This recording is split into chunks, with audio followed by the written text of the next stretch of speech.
Okay, hello everybody. Thank you for joining us here on Investigation Bible. I'm your biblical investigator, Bill Kaufman, and I'm now 10:8 on this episode. All right, now this is a continuation of last week. What we spoke about last week was time and how we experience time as humans in a linear force. But then we talked a little bit about what time means to the quantum physicist, the quantum mechanic, okay, and how that it's circular. No, it's not. It's linear. No, it's not. All these kind of things. I was watching a video just this week of the Webb telescope, um, James Webb's the super powerful telescope that we have now, circling the Earth. Well, the Hubble telescope was amazing and incredible at its time, but this is better. And it's all these things that they're seeing through this. They're seeing so far back in the past, seeing so far away from us, than our Earth, that it's changing a whole bunch of theories that we've already predetermined are true, but they're not true. Apparently, some of these aren't. In fact, one scientist said, "This shows there's no such thing as time." Well, that's not true because we all experience time. However, I understand in this giant picture, maybe there's people that think this is a simulation. There's all kind of crazy theories out there. And it doesn't surprise me that we have to change them all the time because when we get a stronger microscope or a stronger telescope, or we uncover another rock and look underneath it, we just find new information that basically flies in the face of what we've known or what we think we've known. And why is that? Well, because mankind is completely fallible. That's why that is. We don't know everything. We don't even know close to everything. There's more things we don't know than things we know. Okay? So, consequently, we keep learning. And as we keep learning as humans, we build upon that and learn more. Well, great. God is different than that. God does not learn. He already knows. And he has told us some things. Some people, he told some things that would happen in the future because we can never know the future. There's too many variables to it. There's too many possibilities to know the future unless you know for sure. And God knows for sure. And he's told a few people some of these things, and we call them prophecies. Well, we went over a few last week, and I'm going to go over a couple more this week. There's one in Micah 5:2. It says that, "But you, O Bethlehem Ephratah, though you're small amongst the clans of Judah, out of you will come for me," this is God talking, "out of you will come for me, whose origins are from old, from ancient times." Okay, before time even. I mean, this is poetic language, but out of you, Bethlehem Ephratah, is going to come this guy, the Ancient of Days, this guy, okay? And that's one of the prophecies that's given about where Jesus is going to be born, or, well, the Messiah, not Jesus himself. Even though Jesus is the Messiah, we didn't know him by that name yet. This anointed one is going to be born in Bethlehem. Well, they knew that. The people that studied their Old Testament, their Testament, it's not their Old Testament, it's the Torah, the people that studied this thing knew where the Messiah was going to be born.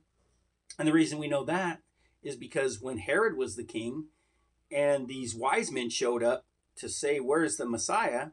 Because we know we've seen his star in the east and we know he's here. I don't know what that star is. I don't understand it. Nobody does. It's not explained. But they knew somehow he was going to be here. And they came to Jerusalem, which would probably make sense, come to the capital city. And they asked, "Hey, where's this Messiah guy?" And Herod, who probably never read the Torah one time, says, "I don't know." And so he calls his educated people and they say, "Well, the Messiah will be born in Bethlehem." And because of this verse, Micah 5:2. It's really interesting too. This is where the scriptures they're real. They're totally real. And we don't understand them, but they are real. Unless you kind of know history. But the Parthian Empire is where these wise men came from. Now, the Parthian Empire is what we would call Iran today, okay? But they took over after the Persian Empire in that area. Iraq, Iran, Afghanistan, all that. That was the Parthian Empire. And they fought with Rome back and forth, back and forth, back and forth.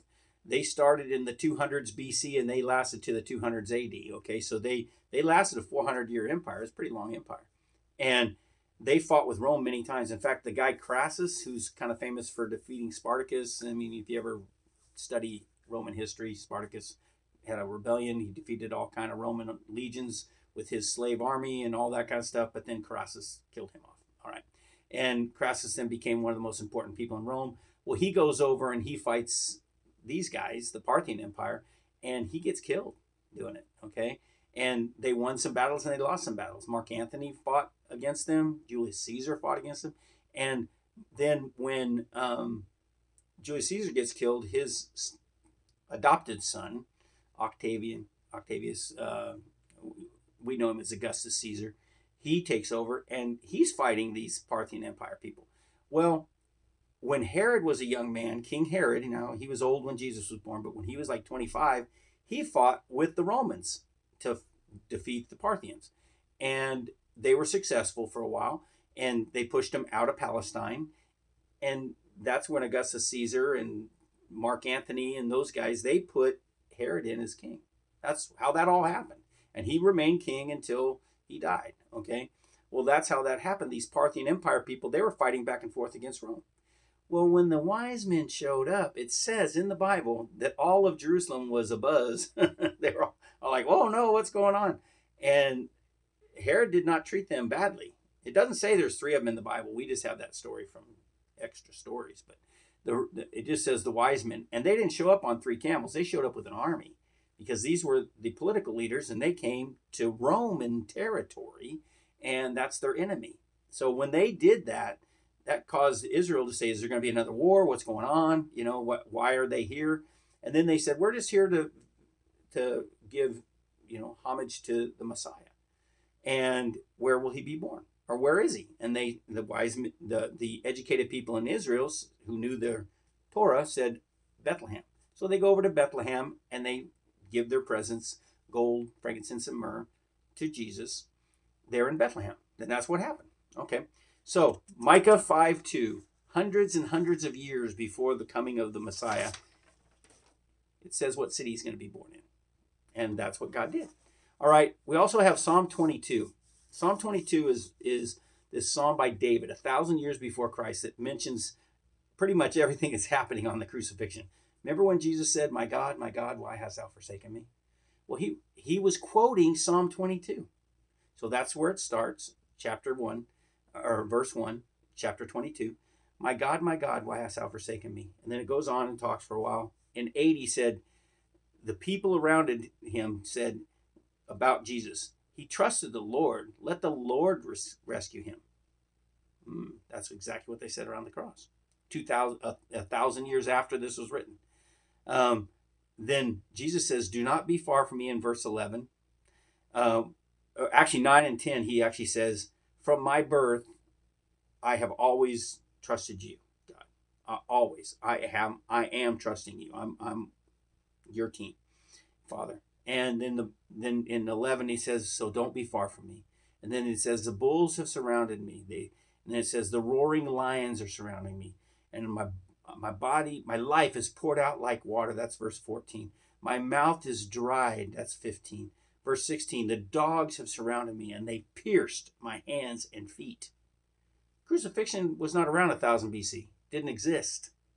But it did exist by the time Christ was here, and they crucified him and they pierced his hands and feet. My bones are on display, but they're not broken. That's another prophecy, but it doesn't say his bones are broken. It says his bones are on display. Everybody can see me. And then they've divided my clothing and they're casting lots for it. All those verses, and that's in verse 18, are in Psalm 22, 1,000 years before Jesus was on this earth. That's nuts. He describes the crucifixion and what all happened to Jesus 1,000 years later. Okay? Did David even know what he was talking about? I don't think so. I like music. I write songs, and I try to make sense of them, but sometimes I don't even know what I wrote. I don't even understand. And I guarantee you some of my favorite songs, I don't know if they knew what they wrote. Desert with a Horse with No Name. I mean, I'm kind of curious what America was thinking with that song. Um, and so many others, but that's another thing. Anyway, that's a prophecy about what's going to happen to Jesus 1,000 years before. And I don't think the author had any idea what he was talking about, but the Holy Spirit did. The Holy Spirit told David these things. David wrote them down. Okay. But now we come to the last one I'm going to talk about. And this is big. Okay. Big, big, big. It's called the 70 Weeks of Daniel.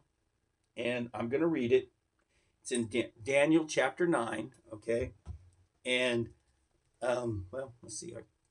I don't want to mess up the lighting in here. It's really bad anyway. But let's work on this. Daniel chapter 9. We're going to start at verse 24. A period of 70 sets of 70 sets of 7 has been decreed for your people and your holy city to finish their rebellion, to put an end to their sin, to atone for their guilt, to bring in everlasting righteousness, to confirm the prophetic vision, and to anoint the most holy place. Now listen and understand. 7 sets of 7, that's 7 times 7.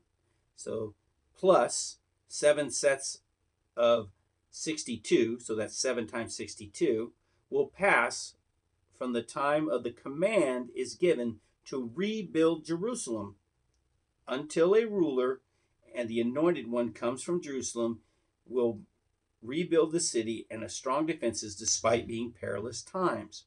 After this period of 62 sets of 7, so after the 7 sets of 7 and the 62 sets of 7, after that period, the anointed one, that's Jesus, will be killed, appeared to have accomplished nothing, and a ruler will rise whose armies will destroy the city and the temple.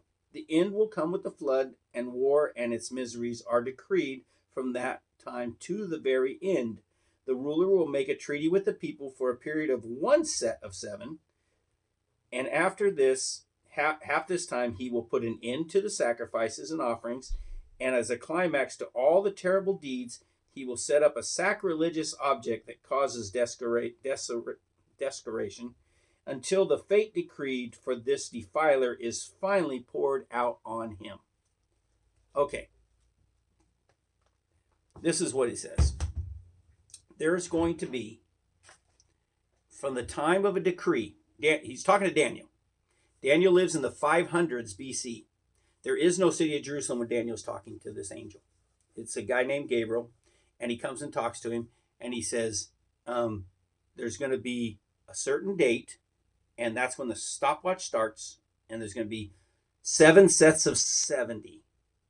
Now, we take that to be years, so that's 490 years.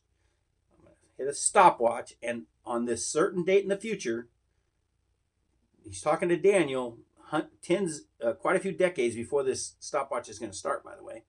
And he says, in the future, a few decades from now, we're going to start a stopwatch. It's going to be 490 years until the end of everything.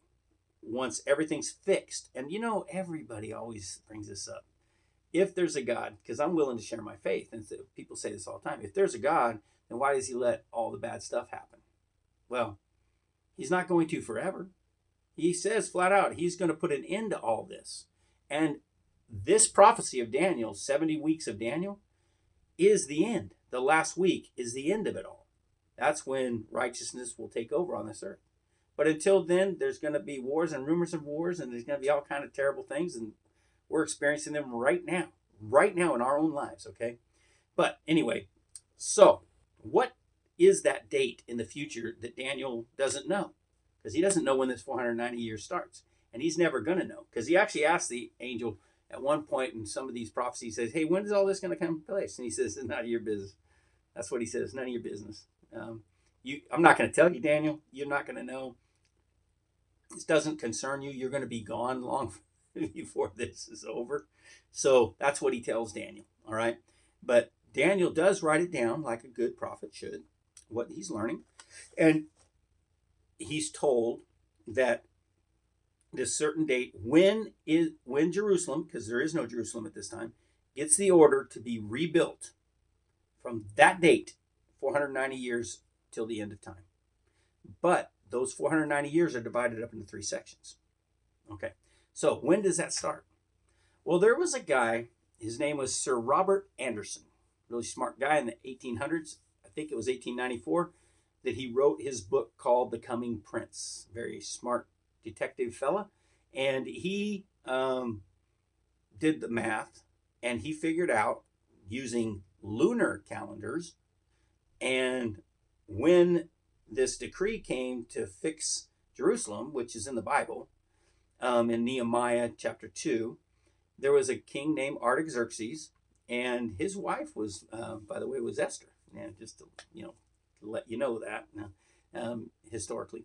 But anyway, and his dad was the one that first attacked Greece. That was his dad, the Persian emperor that attacked Greece the first time. The story of the 300 and all that kind of stuff, Thermopylae, all those stories. Well, that was Artaxerxes' dad. Okay, just to let you know. But anyway, Artaxerxes is now the king. His dad's long gone, and Esther's his queen. Well, Nehemiah comes in and he's thinking about his city of Jerusalem, because that's, even though he was not born there, he lived in the Babylonian, or not the Persian Empire. He lived in the Persian Empire, but it was still his people. It was his city. He's a Jewish guy, and so he's sad. And he doesn't show that to the king on purpose, but the king says, "Why are you sad?" And he goes, "Well, I'm sorry. I'm not supposed to be sad in your presence. I know you can kill me for being sad in your presence." And he says, "No, no, no, no, no. I like you, Nehemiah. I just want to know if I can help you." Okay, so he tells him, "I'm sad because my city is in rubble." And he's like, "Oh, well, you're Jewish." "Yeah, I am." And remember, Haman just tried to kill them all not too long before. Artaxerxes is pretty much on the side of the Jews now. His bride is Jewish. The woman that's sitting right here on the throne with him right now. It actually says that in the Bible, that the queen was there with the king when Nehemiah was talking to him. And so he says, "Yeah, why don't you go build your city? Go help. But don't stay gone forever." And it says that Nehemiah gave him a specific time, and then he got all the written rule, or authorizations to go start building Jerusalem. And he did. And we know that year to be in the 440s BC. Now, some people put it in 445. That's what Sir Robert did. There's another guy that wrote a book, Harold Horner. Anyway, he wrote a book, and that was called the Chronicle Aspects of the Life of Christ. And in his book, he dated it to 444. Yeah, that's right. He dated it to 444. Sir Robert dated it to 445 BC. But it says in the Bible it's the year of Nisan, the 20th year of the king's reign, Artaxerxes. And so, whatever. I don't really care that much. It's right about that time. And in fact, if you dated it 444, it's probably the right one, but only because of what it turns out. All right. So what they did was they figured out that, and remember, this isn't going to work using a Gregorian calendar. We can't use our calendar. It's a solar calendar. Nobody back in those days used a solar calendar. Not till Julius Caesar's day did they use a solar calendar. They all used lunar calendars, okay? And the Jews were no different. They used a lunar calendar. And so what he did, this Sir Robert guy, he took the lunar calendar and he figured from 445 forward, okay? And remember, it says 7 times 7 plus 7 times 62 plus 7 times 1 equals 490. But they're divided up into 3 sections. So he comes to 445, 440s BC, and he goes over there and he starts rebuilding. That we know happened historically. Well, if you move forward 7 times 7, 49 years, that comes to the time when they dedicate Jerusalem in the 390s, I believe it is, BC. That's when they finished it, and they start up again, and they dedicate, and the city remained, and they had a new temple, and the temple of Zerubbabel. They had the city walls were built. They actually had a kind of a thing go. They didn't have a king anymore, but they had, they were running themselves. All right, and then that stays the same until Rome shows up, really.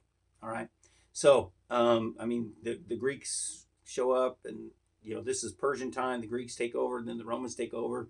But it stayed basically the same after those 49 years for another 434 years. And that next 434 years, that's the 7 times 62.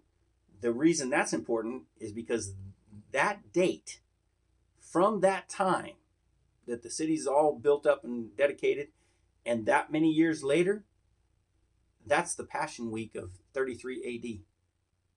That's in April, I believe, of 33 AD, the Passion Week of Christ. Jesus has there's the shortest verse in the Bible. It says, Jesus wept. And then he's sitting over Jerusalem. It's the week he's going to be crucified. And he says, if you just knew the hour of your visitation, if you just knew that I'm coming, but you don't, because you didn't read Daniel chapter 9, or you didn't understand it, I guess.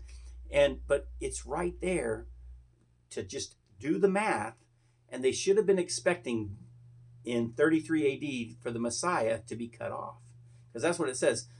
It says after 483 years, and by the way, those are lunar years. It's complicated, but it's not that complicated. It's 173,880 years and 25 days. Okay, it's not that complicated. You just have to figure it from solar to lunar. Well, that comes to 33 AD, April. That's when Jesus is crucified. When Jesus came in and they all said, Hosanna in the highest, Palm Sunday, that's what Daniel was told. That's the week Daniel was told this was going to happen, that the Messiah was going to be cut off, but not for himself. Jesus wasn't killed for himself. He didn't do anything wrong. The thief on the cross recognized that. He said, he's done nothing wrong. Remember me when you come into your kingdom. And he said, truly this day you'll be with me in paradise. Well, I'm doing the same thing. I believe in Jesus. That's it. Truly, I get to go with him to paradise. It's not complicated. I just trust in Jesus. Well, he died for my sins. That's what it says he's going to do 500 and something BC on this week in 33 AD. That's what it says right there. And all you got to do is do the math. It is absolutely insane. It is only God that knows the future. We went over this already, but everybody else gets it wrong. That's the National Enquirer. That's professional psychics. That's religious people. That's me. That's scientists even. They predict the future because of knowledge, but they get it wrong all the time. Just like I said, the Webb telescope is throwing a big monkey wrench into people's views on cosmological viewpoints, okay? So, but never does God have to change his mind. He never has to look at the new evidence and say, maybe I was wrong. We have to do that all the time. God never does. And he told us some of these things. It's his thumbprint. It's his imprimatur. It's his watermark saying, look, this is outside the time domain of humans. So pay attention and listen to me, because if you do, you'll be better off. And that's how I think about God. I just pay attention to what he has to say, and I'm better off. So thank you for joining me on this episode of Investigation Bible. I am now 1010, and I hope you join us again next week.